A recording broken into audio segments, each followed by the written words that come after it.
시간 함께 말씀 나누도록 하겠습니다. 모세가 이집트 왕궁에서 이제 도망친 후에 미디안 광야로 도망친 후에 40년의 세월이 흘렀습니다. 40세 때에 도망쳤으니까 모세의 나이 80 노인이 된 것이죠. 그때 하나님께서 시내산에서 모세를 부르시고 드디어 모세를 통해서 출애굽의 대역사를 이제 이루기 시작하셨습니다. 젊은 나이에 모세는 자신의 능력을 믿고 스스로 이스라엘 백성을 구원하는 하나님의 도구가 되려고 했지만 결과는 고작 이집트인 한 명을 죽였을 뿐이었어요. 자신의 지식과 자신의 능력이 이스라엘 백성을 구원하는 것은 고사하고 자기 생명 하나 부지할 수 없었습니다.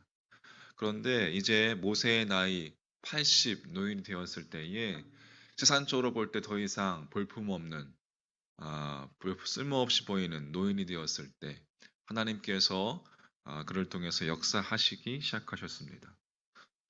도대체 40세의 모세와 80세의 모세 사이에 무슨 일이 있었기에 이 모세가 그 나이에 진정한 하나님의 도구로 쓰임받게 되었을까요?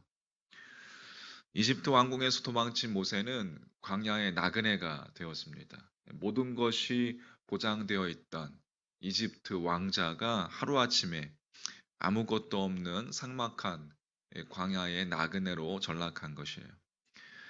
이것은 모세의 처지가 하루아침에 바뀌었다는 것만을 의미하는 말이 아니라 이것은 모세가 그제야 비로소 인생이 나그네에 지나지 않았음을 뼈저리게 느꼈음을 의미하는 것입니다. 그 사실은 모세가 미디안 광야에서 얻은 두 아들, 이 두 아들에게 지어준 그 이름으로 우리가 이름으로 알 수가 있습니다. 출애굽기 여러분 18장에 보면 모세가 광야에서 얻은 두 아들 중에 첫째 아들의 이름을 게르솜이라고 그렇게 지어 주었어요. 게르솜, 나그네라는 뜻이었습니다. 미디안 광야에서 얻은 첫 아들을 가슴에 품고 그 아들에게 나그네란 이름을 지어주는 모세의 심정은 여러분 충분히 이해가 가고도 남습니다. 어떠한 경우에도 인생이 나그네임을 잊지 말아라. 천하의 왕도 광야의 양치기도 그 인생이 나그네라는 의미에 있어서는 아무런 차이가 없단다.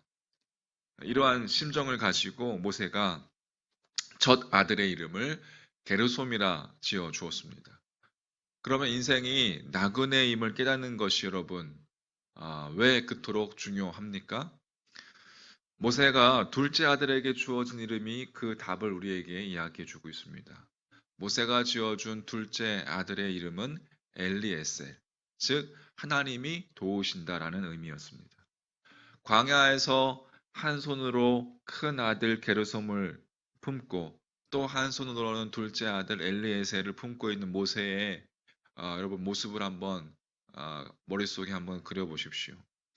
그 모습 자체가 모세의 위대한 깨달음과 신앙 고백, 그리고 우리를 향한 그 모세의 메시지를 그대로 보여주고 있는 것입니다. 즉, 인생이 나그네이다. 나그네임을 깨달은 사람만 겸손하게 하나님의 도우심을 의지하고 자신이 나그네임을 아는 사람에게만 하나님의 도우심이 임하고 자신이 나그네임을 통감한 사람을 통해서만 엘리에셀의 하나님께서 도우시는 하나님께서 역사하신다는 그 사실을 모세가 깨닫는 동시에 모세의 신앙 고백이었고 모세의 선포였습니다. 할렐루야.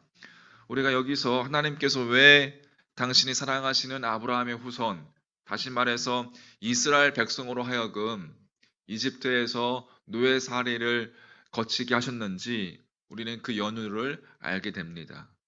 사도행전 7장 6절 말씀은 아브라함의 후손인 이스라엘 백성에 대해서 다음과 같이 증언하고 있습니다. 하나님이 또 이같이 말씀하시되 그 후손이 다른 땅에서 나그네가 되리니 그 땅 사람들이 종으로 삼아 400년 동안을 괴롭게 하리라. 하나님께서 이스라엘 백성으로 하여금 노예 사회를 거치게 하신 것은 그들이 나그네임을 삶으로 터득하게 하기 위해서였습니다. 그것이 그들에 대한 이스라엘 백성에 대한 하나님의 배려였고 하나님의 사랑이었습니다.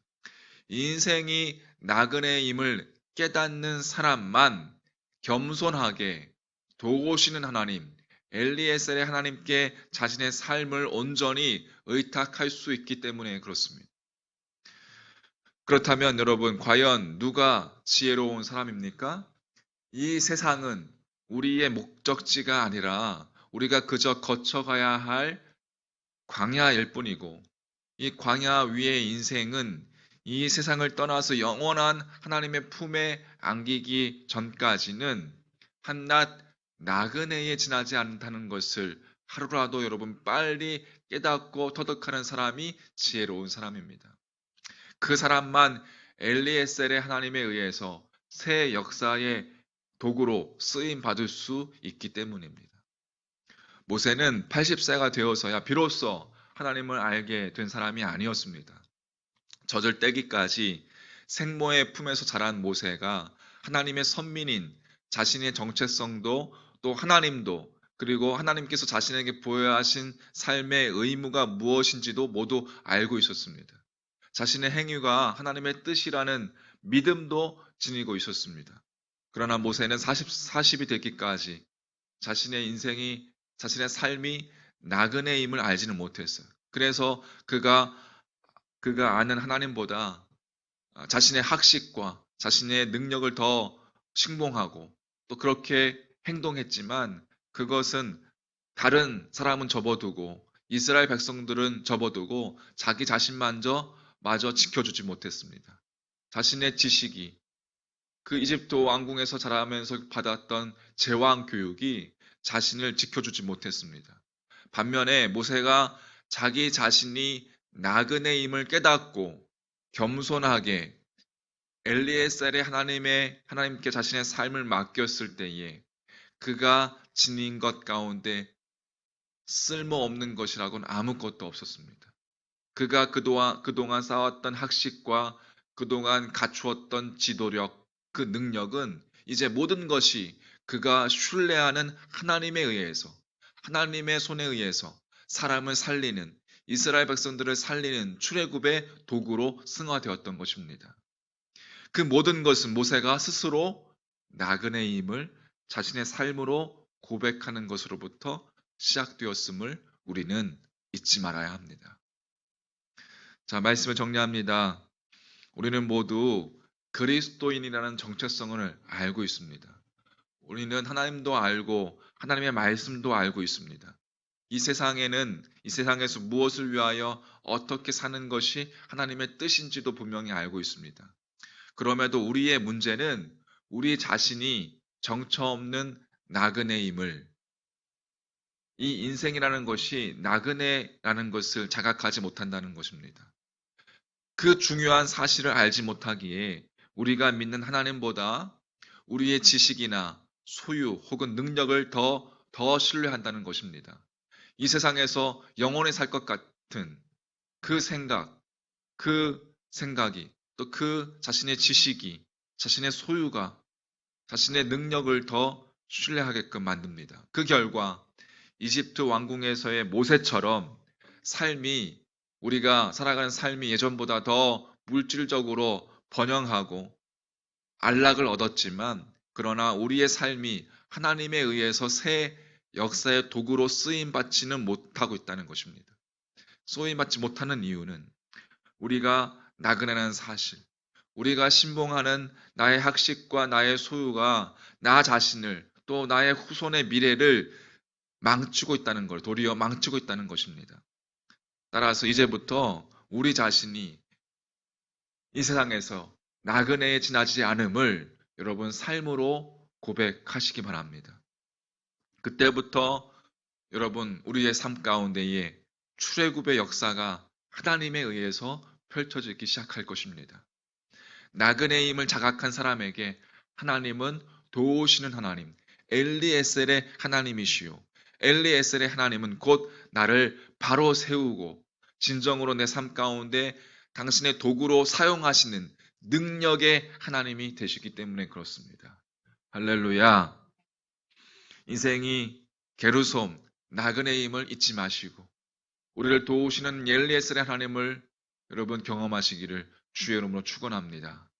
그렇게 하나님을 신뢰하며 나의 학식과 나의 지식과 나의 소유를 의지하는 것이 아니라 하나님을 바라보며 우리에게 주어진 이 세상에서의 삶이 나그네라는 것을 잊지 말고 우리의 영혼을 바라보며 하나님 나라를 바라보며 나아갈 때에 엘리에셀의 하나님을 경험할 것이고 또 우리 삶 가운데서 아간과 보아스의 하나님을 바로 세우시고 우리 삶 가운데 능력을 베푸시는 하나님을 경험하게 될 줄 믿습니다. 할렐루야. 그렇게 오늘 2020년 마지막 날 오늘도 하나님으로 함께 여러분 호흡하며 하나님으로 살아가며 하나님으로 의지하며 하나님을 신뢰하며 그렇게 주님과 함께 2020년을 잘 마무리하며 승리하는 하루가 되시기를 우리 주님의 이름으로 간절히 축원합니다. 아멘.